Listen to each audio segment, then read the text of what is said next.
Good evening साथियों। हम लोगों की ओल्ड पेपर एनालिसिस की एक श्रृंखला चल रही थी जो हमने काफ़ी पेपर उनके सोल्व किए थे। सबसे पहले हमने एपी के पेपर सोल्व किए थे। एपी का 2 पेपर हुए थे जो हमने पहले सोल्व करा रखे हैं। अब एक पेपर और हुआ था अभी 11 तारीख को, यानी 11 नहीं 17 मार्च को, सॉरी, है ना। 2 पेपर और हुए थे 17 मार्च को, पेपर फर्स्ट और पेपर सेकेंड। इनके वीडियो भी आपको जल्दी मिलेंगे प्रमाणिक उत्तर के साथ, है ना। और फर्स्ट ग्रेड के हमने सारे पेपर करीब करीब सोल्व कर लिए थे और सेकंड ग्रेड के भी हमने सोल्व कर लिए। लेकिन एक पेपर सेकंड ग्रेड 2018 का, यानी संस्कृत एजुकेशन का पेपर, ये बच गया। पता नहीं कैसे बचा, आज मेरे सामने आया। तो उसी प्ले लिस्ट में, यानी सेकंड ग्रेड की जो प्ले लिस्ट हमने पहले बना रखी है ना, उसी में मैं इसी पेपर को अपलोड करूँगा।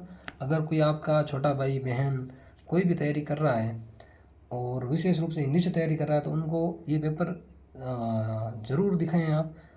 इनसे उनको बहुत ज़्यादा फ़ायदा होगा। इतना मैं कह सकता हूँ, अगर कोई कितना भी कंटेंट पढ़ ले, अगर ओल्ड पेपर ढंग से नहीं देख पाता है, यानी ढंग से एनालिसिस नहीं कर पाता है, देख नहीं पाता है, तो फिर अच्छे, वो देखो, कई बार पढ़ने से सिलेक्शन तो हो जाता है लेकिन अच्छी रैंक नहीं मिल पाती है और कई बार सिलेक्शन भी नहीं होता है। तो आपको क्या करना है, सबसे पहले ओल्ड पेपर को भगवान मान के पूजा करनी है, ठीक है। तो ये पूजा मैंने कर ली है, अब आप इनको देख लें, ठीक है। आपको बेनिफिट इनका मिल जाएगा। और अब हम वही चीज़ें देखेंगे जो फिलहाल सेकंड ग्रेड के सिलेबस में है। सिलेबस की बात क्यों कर रहा हूँ, क्योंकि पहले 9 से 12 या 11-12 की किताबें चलती थी सिलेबस में, वो सिलेबस में है नहीं, तो वो क्वेश्चन मैंने स्किप किए हैं, ठीक है।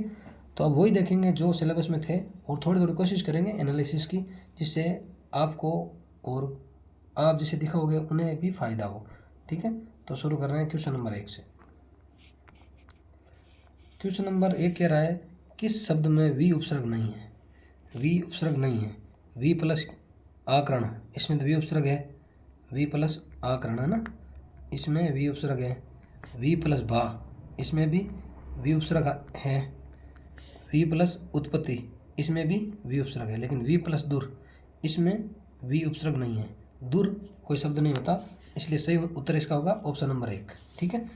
अगला क्वेश्चन देखो, किस शब्द में कोई उपसर्ग नहीं है। देखो, ये आरपीसी का सबसे फेवरेट क्वेश्चन है। मैंने कई बार देखा है, हर पेपर में ऐसा क्वेश्चन जरूर पूछती है आरपीसी। तो आपको क्या करना है, आज तक जितने पेपर हुए ना, हमने वैसे यूट्यूब पे सोल्व करवा रखे हैं। अगर आपने नहीं भी देखे हैं तो आप देख लें, और नहीं भी देखें यहाँ से भी तो आप प्रिंट निकाल के देख लें।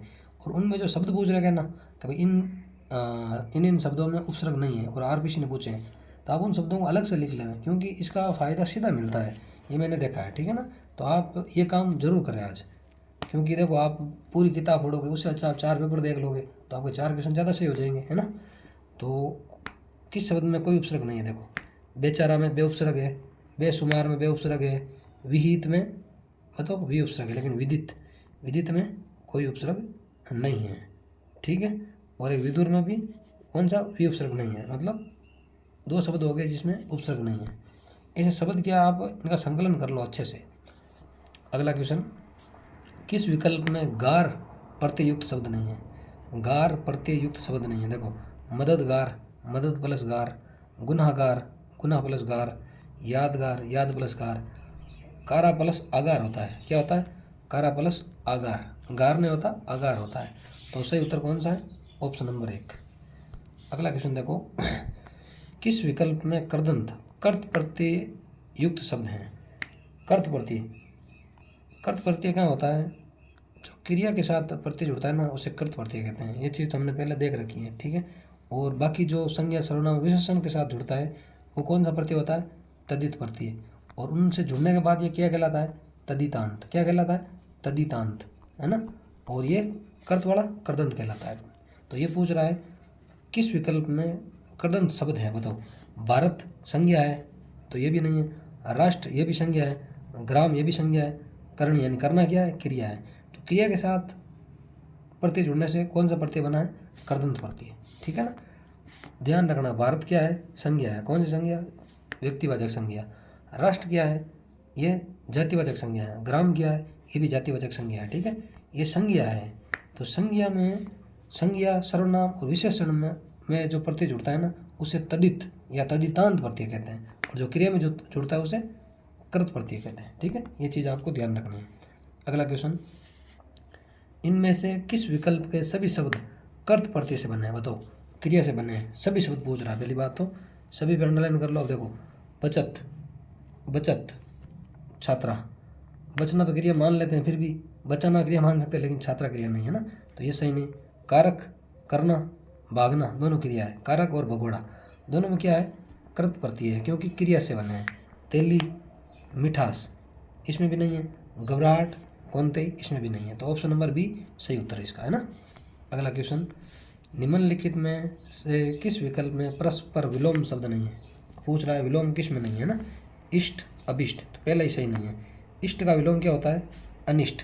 इसका इष्ट का विलोम क्या है, अनिष्ट, अनिष्ट, ठीक है। और अभिष्ट का विलोम क्या होता है, अनभिष्ट। क्या होता है, अनभिष्ट। ये याद रखना आप, है ना, क्योंकि आरपीसी का पेपर सेटर जब भी पेपर बनाता है ना, उसके हाथ में कुछ हो ना हो, लेकिन ओल्ड पेपर जरूर होते हैं वो, क्योंकि देखो एज्ड बंदे पेपर बनाते हैं, वो ज़्यादा मेहनत नहीं करना चाहते हैं, वो तो सीधे ही बस पेपर उठाया, क्वेश्चन मिला, चेप दिया। तो हमें कम से कम जो पुराने पेपर में क्वेश्चन आ रखे हैं ना, वो तो कंठस्थ होने चाहिए ना। इष्ट का क्या हो गया, अनिष्ट। अभिष्ट का अनभिष्ट। उर्वर का अनुर्वर सही है। आज़ादी का गुलामी सही है। इप्सित का अनिप्सित, ये तीनों सही है, ठीक है। ऑप्शन नंबर एक इसका सही नहीं था, जो हमने अब सही कर दिया है, ठीक है। अगला क्वेश्चन, किस विकल्प के सभी शब्द परस्पर पर्यायवाची हैं। परस्पर पर्यायवाची, देखो पावक अनल अनिल, ये नहीं है। पावक तो आग का होता है, आग अग्नि। अनिल हवा का होता है, तो ये परस्पर पर्याय नहीं है। दसन रदन, ये सही है, ये दांत के पर्यायवाची दोनों, ठीक है। दसन रदन किसके हैं, दांत के हैं, ठीक है, ये सही है। प्रस्तर और उत्पल, प्रस्तर तो पत्थर का होता है ना, प्रस्तर पत्थर का होता है। और एक उत्पल, उत्पल तो किसका, ये कमल का है। अगर उपल आ जाए, उपल, तो ये भी पत्थर का है। उपल आ जाए तो ये भी किसका है, पत्थर का है। उत्पल आ गया तो कमल का है। ये क्या कह रहा है, परस्पर पर्यायवाची है, परस्पर नहीं है ना। प्रस्तर तो हो गया किसका, पत्थर का, और उत्पल कमल का हो गया, ठीक है। और भुजंग और पनगारी, पनगारी गरुड़ का पर्याय है, किसका है, गरुड़। पनगारी गरुड़ का पर्यायवाची है। और भुजंग ये किसका है, सांप। भुजंग किसका है, सांप, सांप का पर्याय। एक पन्नग होता है, क्या होता है, पन्नग, ये किसका है, ये भी सांप का है। लेकिन पनगारी पूछ ला तो ये गरुड़ का है। देखो हिंदी में क्या होता है, बिंदी का अंतर होता है, मात्रा का अंतर होता है, छोटा छोटा अंतर होता है। ये अंतर अगर हम ढंग से नहीं पढ़े हैं तो हमारे नुकसान कर देता है। कई बार आपको पता है, कई कैंडिडेट का एक एक नंबर से सिलेक्शन होता है, पॉइंटों में सिलेक्शन होता है। अगर हम ये गलतियाँ करेंगे ना, तब सिलेक्शन से वंचित हो जाते हैं। तो हमें छोटी छोटी गलतियाँ नहीं करनी है। एक चीज़ हमेशा ध्यान रखनी है आपको, आज ही गांठ बांध लो आप भले ही, कि आया हुआ क्वेश्चन कभी भी गलत नहीं करना है। आया हुआ क्वेश्चन अगर आप गलत करते हो तो आप 2000 कैंडिडेट के नीचे आ जाते हो। कहाँ जाते हो, नीचे आ जाते हो, ठीक है।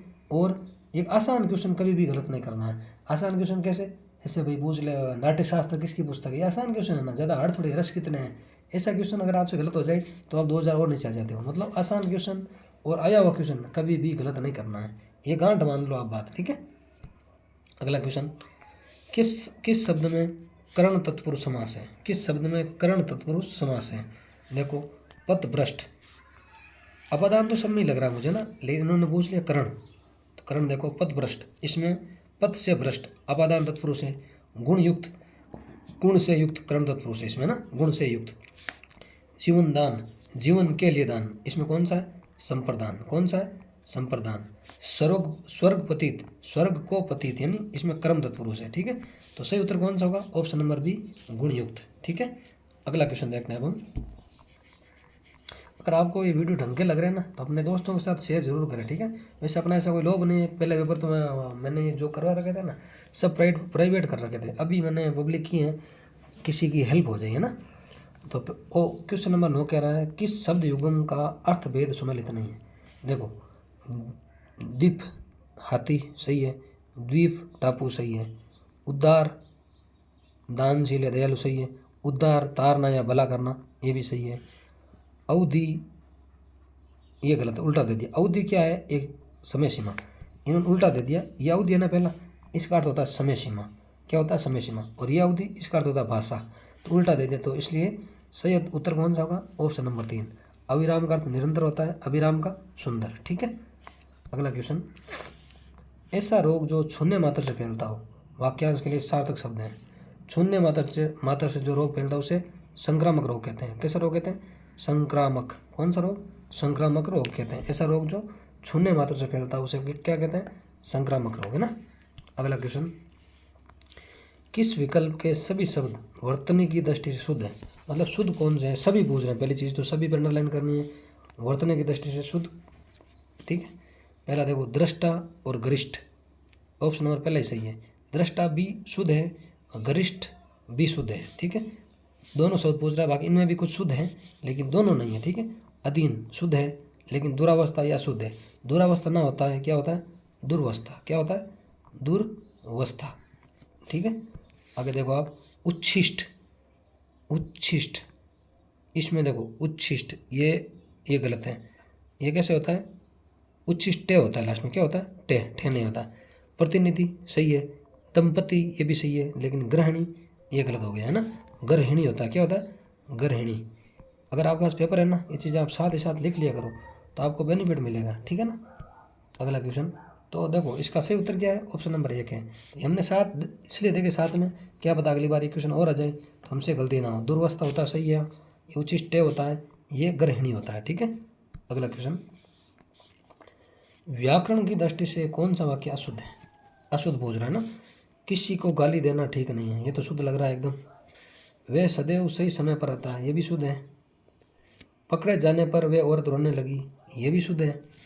वे पिछले महीने बार बार जयपुर जा आया, बार बार ये गलत है, ये भी डबल आ गया ना, बार बार और जा। तो ऑप्शन नंबर 4 इसका सही उत्तर है। ये देखो, वाक्य शुद्धि और शब्द शुद्धि एक बार और गौर फरमाइए। वाक्य शुद्धि और शब्द शुद्धि एक बार और सुने। वाक्य शुद्धि और शब्द शुद्धि के लिए आपको शुद्ध हिंदी करके एक बुक आती है हरदेव बारी की, शुद्ध हिंदी करके एक बुक आती है हरदेव बारी की, 50 रुपये की बुक है ये, छोटी सी। इसको आपको डेली 15 मिनट देखना है। अगर आप इनको डेली 15 मिनट देखोगे तो आपकी ग्रामर एकदम शानदार हो जाएगी। और ज़्यादा गलतियाँ होती है वाक्य शुद्धि और शब्द शुद्धि में ही, हमें पता ही नहीं चलता है। शब्द शुद्धि में तो फिर भी चल जाता है, वाक्य शुद्धि में पता ही नहीं चलता है क्या गलती है क्या गलती नहीं है। तो अगर आप हिंदी के सीरियस कैंडिडेट हो तो आपको ये किताब ज़रूर पढ़नी चाहिए। डेली 10 मिनट इस किताब को देखना है या 15 मिनट देखना है, ठीक है। इतना देखोगे तो आपका काम हो जाएगा, ठीक है। अगला क्वेश्चन, इनमें से किस मुहावरे का भावार्थ सही नहीं है? किस मुहावरे का भावार्थ सही नहीं? देखो, फटे हाल होना, बहुत गरीब होना, सही है। टक्का सा जवाब देना, साफ मना कर देना, सही है। घर बसाना, विवाह करना, ये भी सही है। पेट पर लात मारना, ये गलत है। भयंकर चोट पहुंचाना नहीं होता है, रोजी रोटी छीनना होता है। क्या होता है? पेट पर लात मारना, रोजी रोटी छीनना होता है, ठीक है। बाकी 3 आप याद कर लेना। हाँ, फटे हाल होना, बहुत गरीब होना, टक्का सा जवाब देना, साफ मना कर देना, घर बसाना, विवाह करना और पेट पर लात मारना, इसका क्या है? रोजी रोटी छीनना, ठीक है। नेक्स्ट क्वेश्चन, बहती गंगा में हाथ धोना, इसका भावार्थ क्या है? बताओ। तेज बहती गंगा की धारा में कभी नहाना नहीं चाहिए? नहीं नहीं, समय से लाभ उठाना चाहिए ना। बहती गंगा में हाथ धोना क्या है? समय से लाभ उठाना चाहिए, ठीक है। तो सही उत्तर है ऑप्शन नंबर 2। अगला क्वेश्चन, अनेकार्थक शब्द द्विज का कौन सा अर्थ असंगत है? ये बोल रहा है द्विज के 3 तो अर्थ है लेकिन एक अर्थ नहीं है। कौन सा नहीं? देखो, द्विज का अर्थ दांत होता है, द्विज का अर्थ पक्षी भी होता है, द्विज का अर्थ चंद्रमा भी होता है, लेकिन द्विज का अर्थ क्या नहीं होता है? हाथ नहीं होता है। क्या नहीं होता है? हाथ नहीं होता है। तो ऑप्शन नंबर 2 इसका सही उत्तर है, ठीक है। और द्विज का अर्थ एक ब्राह्मण भी होता है। क्या होता है? ब्राह्मण। और द्विज का अर्थ गणेश भी होता है, ठीक है। अब देखो, अगली बार द्विज पूछ ले तो ध्यान रखना, दांत, पक्षी, चंद्रमा, गणेश, ब्राह्मण। ब्राह्मण, गणेश, चंद्रमा, पक्षी, दांत, ये किसके अर्थ हैं? द्विज। और हाथ के अर्थ पूछ ले आपसे अगली बार, भाई ये ऑप्शन दिया ना इन्होंने, क्या बताए, यहीं से क्वेश्चन बना ले। तो हाथ का अर्थ एक तो किरण होता है, एक टैक्स होता है, किरण टैक्स, एक सूंड होता है, सूंड, और कौशल होता है, कौशल, ठीक है। और शील होता है, और क्या करता और होता है? रस्सी। ये सब किसके अर्थ हैं? हाथ के अनेक अर्थक है, ठीक है। अगला क्वेश्चन देखते हैं। प्रश्न संख्या 16 कह रहा है, भारतीय संघ की राजभाषा देवनागरी लिपि में लिखित हिंदी होगी। इस आशय का उल्लेख भारतीय संविधान की किस धारा में किया गया? बताओ। अनुच्छेद 343, 343 से 351 राजभाषा हिंदी से संबंधित है। राजभाषा हिंदी से संबंधित है, ठीक है। ये अनुच्छेद ध्यान रखना आप। और अनुसूची कौन सी है आप कमेंट करके बताना, देखते हैं आपको कितना आता है। अगला क्वेश्चन, खड़ी बोली हिंदी का विकास किस अपभ्रंश से हुआ? बताओ। खड़ी बोली हिंदी का विकास किसे? सोर्स यानी अपभ्रंश से। शोर सैनी अपभ्रंश है, ठीक है। अर्धमागधी अपभ्रंश से पूर्व हिंदी निकली है ना, ये ध्यान रखना, ठीक है। इतना ध्यान रखना, ये इतने काम का आपका शोर सैनी अपभ्रंश। अगला क्वेश्चन, इनमें से कौन सी भाषा संविधान की 8वीं अनुसूची में सम्मिलित नहीं है? बताओ। 8वीं अनुसूची में मूल रूप से 14 भाषा थी, ठीक है, ये ध्यान रखना आप। 15वीं भाषा सिंधी जोड़ी गई, 16, 17, 18 नेपाली, मणिपुरी, कोंकणी, ठीक है। 19, 20, 21, 22 बोडो, डोगरी, मैथिली और संथाली ये जोड़ी गई, ठीक है। कुल भाषाएं पूछ ले अब। 8वीं अनुसूची में 22 भाषाएं हैं, ठीक है। ये पूछ रहे हैं कौन सी शामिल नहीं है, मणिपुरी है, कोंकणी है, मैथिली है, लेकिन राजस्थानी 8वीं अनुसूची में शामिल नहीं है। क्या नहीं है? 8वीं अनुसूची में शामिल नहीं है, ठीक है। अगला क्वेश्चन, ये क्वेश्चन हम इसलिए छोड़ रहे हैं क्योंकि अभी ये सिलेबस में नहीं है ना, ये भी नहीं है। अब सीधा क्वेश्चन आ गया आपके सिलेबस में, ये 24 नंबर क्वेश्चन। पीसा जाता जब इक्षुदंड, जरती रस की धारा अखंड, मेहंदी जब सेती है परार, बनती ललनाओं का श्रृंगार। उपयुक्त पंक्तियाँ किसकी है? ऐसे आपसे पूछा जा सकता है क्योंकि साहित्य में आते हैं रामधर सिंह दिनकर, तो ये पंक्ति आप ध्यान रखना।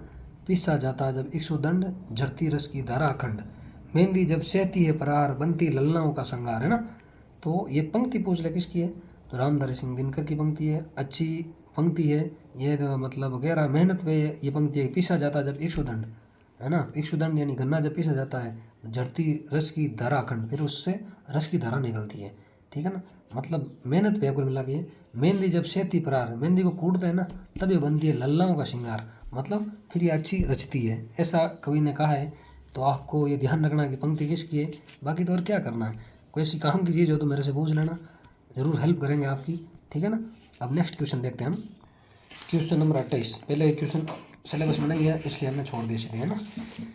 लोक संत दादू दयाल के अनुसार इनमें से कौन सा व्यक्ति दादू का शिष्य नहीं है? बताओ, दादू का शिष्य कौन सा नहीं है? गरीबदास है, सुंदरदास है, रज्जब है, लेकिन भिखारी दास दादू दयाल का शिष्य नहीं है, ठीक है ना। और कौन कौन है दादू जी के शिष्य, अगर अगली बार क्वेश्चन आ जाए तो? एक तो है जगन्नाथ, कौन से नाथ? जगन्नाथ। एक है माधोदास, माधोदास ये भी दादू दयाल के शिष्य हैं। एक है बखना जी, कौन से? बखना जी, बखना जी ये भी दादू जी के शिष्य हैं।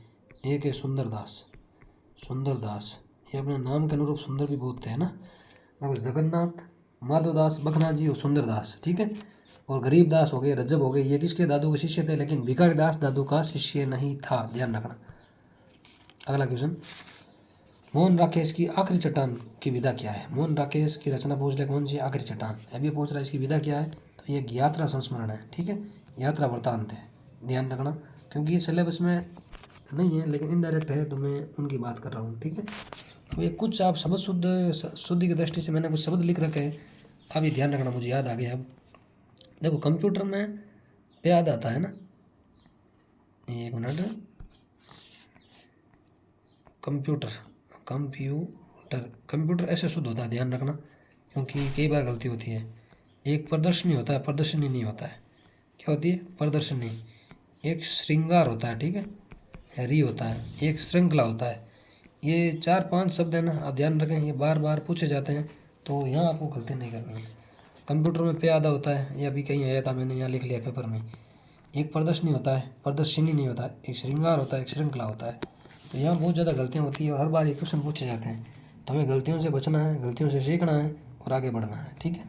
अगला क्वेश्चन देखते हैं हम, क्वेश्चन नंबर 37 से है ना। मुक्ति योद्धाओं के शिविर में रचना के लेखक कौन है? तो कौन है? विष्णुकांत शास्त्री। ये आलोक वालोक पुस्तक है जो अब बंद हो गई है, लेकिन हमें तो याद ध्यान रखना है कि मुक्ति योद्धाओं के शिविर में ये रचना किसकी है? विष्णुकांत शास्त्री की, ठीक है। अगला क्वेश्चन, जैसलमेर की राजकुमारी, ये तो काम का नहीं है, भले मत देखो। अगला देखो आप, एटम बम। एटम बम एक रचना है, किसकी रचना है? अमृतलाल नागर की, ठीक है, ये ध्यान रखना आप। अगला क्वेश्चन, ये भी नहीं है सिलेबस में, आगे आ जाओ। धरती दोरारी, ये रचना किसकी है? कन्हैयालाल शेटिया की, ध्यान रखना है ना, किसकी है? कन्हैयालाल शेटिया की, धरती दोरारी, ठीक है। जो रचनाएं सिलेबस में नहीं है ना, उन पे हमें इतना ध्यान नहीं देना, ऊपर ऊपर से देखना है, ठीक है। नेक्स्ट क्वेश्चन, और प्रश्न संख्या 48 सीधी है ना। गद्य साहित्य का आविर्भाव के अनुसार प्रजा हितैषी पत्र के संपादक कौन है? प्रजा हितैषी पत्र के संपादक पूछ रहे हैं, तो कौन है? राजा लक्ष्मण सिंह। मैं क्वेश्चन ये इसलिए छोड़ रहा हूँ, मैंने शुरू में आपको बताया ना, पहले किताबें हुआ करती थी पाठ्यक्रम में, जॉब नहीं है, और अब है भी, तो अब एनसीईआरटी की किताबें, ये किताबें नहीं, ये किताबें पहले चलती थी, तो जो है ही नहीं तो उसको देखना कहाँ तक सही है ना, तो इसलिए मैं उनको स्किप कर रहा हूँ। तो प्रजा हितैषी राजा लक्ष्मण सिंह की पत्रिका है, ठीक है। शिव प्रसाद सितार हिंद की भी एक पत्रिका थी जो फेमस थी, अच्छी सी, उसका नाम था बनारस अखबार। क्या नाम था? बनारस अखबार। बनारस अखबार किसकी है? शिव प्रसाद सितार हिंद की थी, ये 1845 में निकली थी, ठीक है। प्रताप नारायण मिश्र की भी एक पत्रिका थी फेमस, क्या नाम था इसका? ब्राह्मण। ब्राह्मण 1883 में निकली थी ये। और भारतेंदु हरिश्चंद्र की 3 पत्रिकाएं जिनका क्रम भी पूछा जाता है, आप याद रखना। एक तो थी कवि वचन सुधा, क्या थी? कवि वचन सुधा, कवि वचन सुधा। और क्या थी इनकी, देखो, एक तो कवि वचन सुधा हो गई, और एक इनकी Harishchandra magazine, Harishchandra magazine, Harishchandra magazine, Harishchandra magazine, ठीक है। एक है बाला बोधिनी, कौन सी? बाला बोधिनी, किसकी है? भारतेंदु हरिश्चंद्र की, ठीक है। हरिश्चंद्र मैगजीन और बाला बोधिनी किसकी है? भारतेंदु हरिश्चंद्र की, ये आप याद रखना, ठीक है। और सितार हिंद की कौन सी है? बनारस अखबार। लक्ष्मण सिंह की प्रश्न में पूछ रखी है। प्रताप नारायण मिश्र की ब्राह्मण। ये क्वेश्चन आप ऐसे करोगे ना तो आपको बहुत ज़्यादा बेनिफिट मिलेगा। और क्वेश्चन यही आते हैं जो घूम फिर के, जो फेमस क्वेश्चन है, अच्छे क्वेश्चन है, कोई बार बार पूछे जाते हैं, तो इसलिए आपको ज़्यादा टेंशन नहीं लेनी है, ठीक है। ऊपर ऊपर से देखना है। और अगला क्वेश्चन देखते हैं हम सीधे ही 54 नंबर जो सिलेबस में है ना। ये क्या कह रहा है? शुक्ल के निबंध व्यय के आधार पर बताइए इनमें से कौन सा कथन असत्य है। व्यय, ये है ना, अब सिलेबस में है सेकंड ग्रेड में, तो कौन सा असत्य है? व्यय डर जब स्वभावगत हो जाता है तब वह कायरता या विरोधा कहलाता है, सही बात है। वह डर जब क्या हो जाता है? स्वभावगत हो जाता है, तब वह कायरता या विरोधा कहलाता है, सही है। अशिक्षित होने के कारण अधिकांश भारतवासी भी भय के उपासक हो गए हैं, ये भी सही है। जो अशिक्षित है वही डरते हैं ना ज़्यादा। कई बार पुलिस की गाड़ी देख के भी डर जाते हैं, क्योंकि उनको पता नहीं है अपने अधिकार। तो अशिक्षित होना भी एक भय का मूल कारण है, ठीक है। अति व्यय और व्यय कारक का सम्मान सभ्यता का लक्षण, ये गलत है ना, असत्य पूछ रहा है। व्यय का विषय 2 रूपों में सामने आता है, असाध्य रूप और साध्य रूप, ये भी सही है। तो ऑप्शन नंबर 3 इसका सही उत्तर है, ठीक है। अगला देखो, बिहारी के दोहों में कवि ने किसे मुंह जोर तुरंग ज्यों कहा है? ये क्वेश्चन कई बार आया, मुंह जोर तुरंग वाला ना। नैनो को कहा गया, किसको? नैनो। नैनो यानी आंखें। आंखें पर्यायवाची कौन कौन से? नेत्र, नयन, लोचन, चक्षु, अक्षी, है ना। ये आपको याद रखना है। देखते हैं अगला क्वेश्चन, क्वेश्चन नंबर 59 से है ना।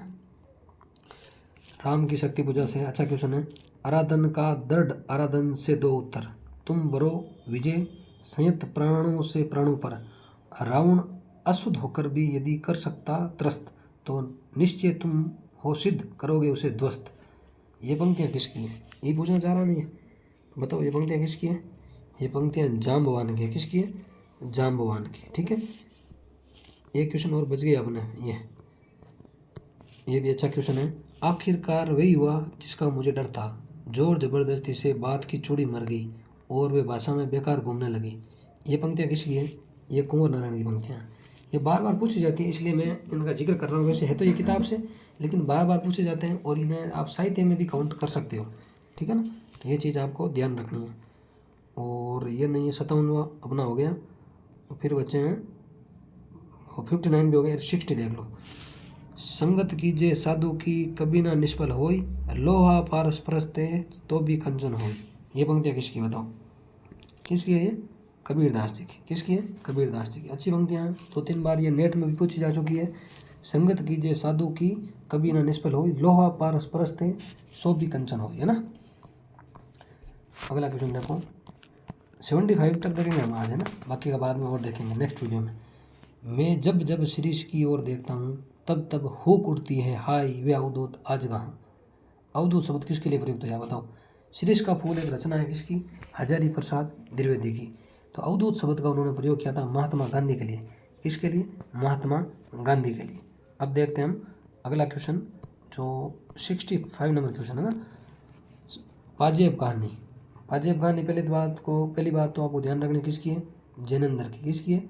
जैनेंद्र, जो मनोविश्लेषणवादी कवि थे जिनेंद्र, ठीक है।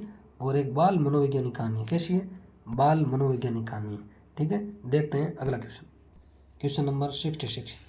बेसर मोती दूती झलक परी अदर पर आनी, पट पहुँचती चुनो समझी नारी निपट आयानी। इसमें अलंकार कौन सा बताओ। आसान सा है, भ्रांतिमान। क्या है, भ्रांतिमान। भ्रांतिमान में क्या है, अनिश्चय की स्थिति रहती है और संदेह में निश्चय की स्थिति हो जाती है ना। विरोधाभास में क्या होता है, विरोध का आभास न होने पर भी विरोध न होने पर भी विरोध का आभास होता है। मानवीकरण में क्या होता है, प्राकृतिक चीज़ों को या ऐसी चीज़ों को जो सजीव नहीं उनको सजीव बताया जाता है, ठीक है। अगला क्वेश्चन देखो आप, निम्नलिखित में से कौन सा कथन गलत है। हरि गीतिका के प्रत्येक चरण में 28 मात्राएं होती है, एकदम करेक्ट बात है ये तो। 16-12 पर यति होती है, ठीक है। अगला देखो, द्रुत विलंबित छंद के प्रत्येक चरण में 10 वर्ण होते हैं, गलत। द्रुत विलंबित छंद के प्रत्येक चरण में 12 वर्ण होते हैं। नगण एक भगण, नगण रगण नहीं, इसमें नगण बगण वगण रगण ये होते हैं, ठीक है ना। तो दूसरी विशेषता गलत है, तो ये गलत ही पूछ रहा है, तो सही उत्तर क्या है, ऑप्शन नंबर 2 इसका सही उत्तर है। अगला देखो, चौपाई के प्रत्येक चरण में 16 मात्रा होती है, सही है। और अंत में 2 गुरु होते हैं चौपाई में, ठीक है। दोहा के विषम चरणों में 13 तथा सम चरणों में 11 मात्राएं होती है, ये भी सही है। तो ऑप्शन नंबर 2 इसका सही उत्तर है। बाकी ये तीनों ऑप्शन ये भी आपको याद करना है, या नहीं कि अपने तो पेपर में ये पूछा हमें क्यों याद करें, क्योंकि अगली बार पेपर सेटर यहीं से क्वेश्चन देगा, फिर आपका क्यों कहाँ जाएगा। तो इसलिए जो ओल्ड पेपर में आ रखे हैं ना, ओल्ड इज़ गोल्ड, बुजुर्ग कहते हैं ना ओल्ड इज़ गोल्ड, तो ओल्ड पेपर में जो पूछ रखे हैं ना उनको आपको अच्छे से देख लेना है, ठीक है। अगला क्वेश्चन देखते हैं, प्रश्न संख्या 68। इनमें से कौन सा कथन सही नहीं है, कौन सा कथन सही नहीं है। देखो, उपमेय को प्रस्तुत और उपमान को अप्रस्तुत कहते हैं, एकदम सही बात है। उपमेय को क्या कहते हैं, प्रस्तुत। जो प्रस्तुत होता है उसे उपमेय, जो प्रस्तुत होता है उसे उपमान कहते हैं, ठीक है।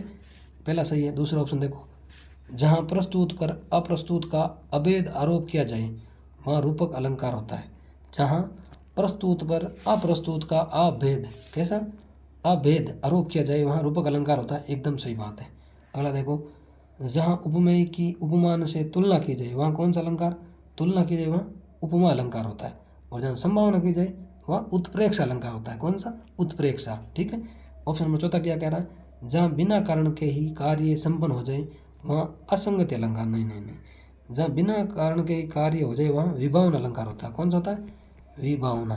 तो इन्होंने असंगति लिख दिया तो हो गया गलत, तो ऑप्शन नंबर 4 इसका सही उत्तर है। असंगति की क्या विशेषता होती है कि कारण कहीं पर है लेकिन कार्य कहीं हो रहा है, कारण कहीं है कार्य कहीं है, वहाँ असंगति होता है। लेकिन बिना कारण के ही कार्य हो रहा है तो वहाँ विभावना अलंकार, कौन सा अलंकार, विभावना अलंकार, ठीक है। नेक्स्ट क्वेश्चन देखते हैं। मेरे हिसाब से आपको समझ में आ रहा होगा ना, इससे आसान तो क्या बताएं आपको। अब क्वेश्चन नंबर आपको 70 ये देखना है ना, ये अच्छा क्वेश्चन है और इन क्वेश्चनों को हमें ढंग से देखना है ना। देखो, इनमें से कौन सा कथन सही है, सही पूछ रहा है। हास्य रस का स्थायी भाव हास है, एकदम सही है। हास्य रस का स्थायी भाव क्या है, हास, सही है। वीर रस का स्थायी भाव वीरता है, ये गलत है। वीर रस का स्थायी भाव क्या है, उत्साह, क्या है, वीर रस का स्थायी भाव उत्साह है, ठीक है। अमरस को शांत रस का स्थायी भाव माना गया है, अमरस को शांत रस का स्थायी भाव माना गया है, सही है।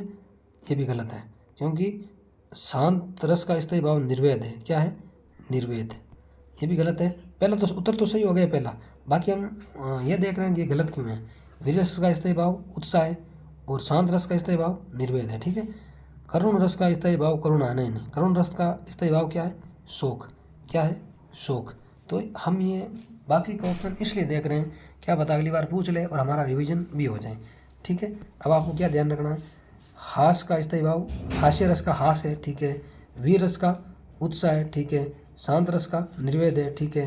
करुण रस का शोक है, ठीक है। इसके अलावा संगार रस का स्थायी भाव रति होता है, हास्य रस का हास हो गया, वीर का उत्साह हो गया, करुण का शोक है हो गया। भयानक रस का स्थायी भाव भय होता है। रौद्र रस का स्थायी भाव क्या होता है, क्रोध होता है, क्या होता है, क्रोध। अद्भुत रस का स्थायी भाव आश्चर्य होता है, क्या होता है, आश्चर्य, ठीक है। शांत का निर्वेद, ये सारे आपको स्थायी भाव ध्यान रखना है, ठीक है दोस्तों। देखते हैं अगला क्वेश्चन, शब्द शक्तियों से संबंधित कौन सा कथन असंगत है, गलत कौन सा, ठीक है। अभिधा शब्द शक्ति किसी शब्द के मुख्यार्थ या वाच्यार्थ का बोध कराती है, क्या ये बात सही है, एकदम सही बात है। अभिधा शब्द शक्ति किसी भी शब्द के वाच्यार्थ या मुख्यार्थ का बोध कराती है। सही है, ठीक है। ये पूछ रहा गलत है ना, गलत देखना है। साक्षात सांकेतिक अर्थ का बोध कराने वाली शब्द शक्ति व्यंजना कहलाती है। नहीं नहीं नहीं, ये गलत है। साक्षात सांकेतिक अर्थ का बोध कराने वाली शक्ति कौन सी है? अभिधा शब्द शक्ति। ठीक है, तो गलत हो गया ना, तो ऑप्शन नंबर 2 इसका सही उत्तर है। ठीक है, अगला देखो, लक्षणा शक्ति लक्ष्यार्थ का बोध कराती है। एकदम सही बात है। व्यंजना शब्द शक्ति द्वारा निष्पन्न अर्थ व्यंग्यार्थ भी कहलाता है, ये भी सही है। लेकिन ऑप्शन नंबर 2 गलत मतलब इसका असंगत है, मतलब सही उत्तर है इस क्वेश्चन का। ठीक है, बाकी 3 ऑप्शन आपको रट लेना है, याद कर लेना है, और ये विशेषता पूछ ले तो ये अभिधा शब्द शक्ति की है। ठीक है, अगला क्वेश्चन, इनमें से माधुर्य गुण से संबंधित कौन सा कथन असंगत है? माधुर्य गुण से संबंधित कौन सा कथन असंगत है, असत्य है? देखो, पहला माधुर्य गुण की ये विशेषता पूछना चाह रहा है ना। माधुर्य गुण में सामान्यतः ट ठ ड ड वर्णों का अभाव रहता है। सही बात है, ये वर्ण नहीं होते हैं माधुर्य में। ये वर्ण किस में होते हैं? ओज गुण में। ठीक है, इसमें समास रहित या अल्प समास युक्त पदावली होती है, ये बात भी सही है, ये भी सही है। ठीक है, इसमें चित्त को द्रवित करने की विशेषता होती है, ये भी सही है। हास्य और अद्भुत रस में इसका प्रयोग होता है, कहीं भी नहीं होता है। ऑप्शन नंबर 4 इसका सही उत्तर है। ठीक है ना, बाकी तीनों विशेषता किसकी है? माधुर्य गुण की। ठीक है, अगला क्वेश्चन, इनमें से कौन सा कथन गलत है? बताओ, गलत कथन पूछ रहा है। विभाव, अनुभाव और संचारी भाव रस के प्रमुख घटक है। विभाव, अनुभाव और संचारी भाव रस के क्या है? प्रमुख घटक। ठीक है, दूसरा देखो, विशिष्ट भावों को विभाव कहते हैं, ये गलत है। ठीक है ना, ऑप्शन नंबर 2 गलत है, गलत ही पूछ रहा है, बाकी ये तो सही है। ठीक है ना, ये गलत कौन सा? 2। विशिष्ट भावों को क्या कहते हैं? अनुभाव। क्या कहते हैं विशिष्ट भावों को? विशिष्ट भावों को अनुभाव कहते हैं। अनुभाव, ये आप है ना, साथ ही साथ मेरे हिसाब से आपको लिख लेना चाहिए, आपको फायदा मिलेगा इससे बहुत ज़्यादा। ठीक है, शंकु का रस निष्पत्ति विषयक मत अनुमतिवाद कहलाता है, ये भी सही है। शंकु का रस निष्पत्ति विषयक मत क्या कहलाता है? अनुमितिवाद। अभिव्यक्तिवाद का संबंध किससे है? अभिनव गुप्त से। किससे? अभिनव गुप्त से। उत्पत्तिवाद का संबंध पूछ ले, उत्पत्तिवाद, तो ये लोलट का है। किसका है? लोलट। उत्पत्तिवाद किसका है? लोलट। ठीक है, और भुक्तिवाद किसका है? भट्टनायक। भुक्तिवाद किसका है? भट्टनायक। ठीक है, भुक्तिवाद भट्टनायक, उत्पत्तिवाद लोलट, शंकु का अनुमितिवाद, अभिनव गुप्त का अभिव्यक्तिवाद, और विशिष्ट भावों को क्या कहते हैं? अनुभाव कहते हैं, और विभाव, अनुभाव, संचारी भाव रस के क्या है? प्रमुख घटक है। ठीक है दोस्तों, देखते हैं 2 क्वेश्चन और, उसके बाद वीडियो पूरा कर देंगे, और अगले मतलब नेक्स्ट वीडियो में आपको ये पेपर पूरा करवा देंगे। ठीक है, प्रश्न संख्या 74, काव्य रीति के संदर्भ में निम्नलिखित में काव्य रीति के संदर्भ में निम्नलिखित कथन किसका है? यानी ये विशिष्ट पद रचना रीति, तो ये वामन का है। किसका है? वामन का। विशिष्ट पद रचना रीति वामन का है। ठीक है, अगला क्वेश्चन देखो, राजन देहु तुरंग माही अथवा देहु मतंग, इस पंक्ति में कौन सा काव्य दोष है? दुष्कर्मत्व। कौन सा दोष है? दुष्कर्मत्व काव्य दोष है। इंपॉर्टेंट है, ये 3-4 बार आरपीसी ने पूछ लिया है, हो सकता है अगली बार सेकंड ग्रेड में और पूछ लें, तो ये आपको देख लेना है। ठीक है, अगला क्वेश्चन देखो, पृथ्वीराज रासो को सर्वथा अप्रमाणिक ग्रंथ मानने वाले विद्वान कौन है? तो कौन है? वुलर। देखो, पृथ्वीराज रासो को प्रमाणिक किसने माना, अप्रमाणिक किसने माना, इस पे हमने चर्चा पहले कर रखी है। ठीक है ना, तो वो वीडियो आप ज़रूर देखें, और बार बार चर्चा करना भी उचित नहीं है, क्योंकि टाइम ज़्यादा लगेगा, आपका टाइम ख़राब होगा। और क्योंकि ये चर्चा हम जब कंटेंट शुरू करेंगे अभी इस पेपर के बाद, तो वहाँ चर्चा इनकी करेंगे आराम से। ठीक है, तो इसलिए हम इनको अभी छोड़ रहे हैं। ठीक है, तो ठीक है दोस्तों, मिलते हैं नेक्स्ट वीडियो में।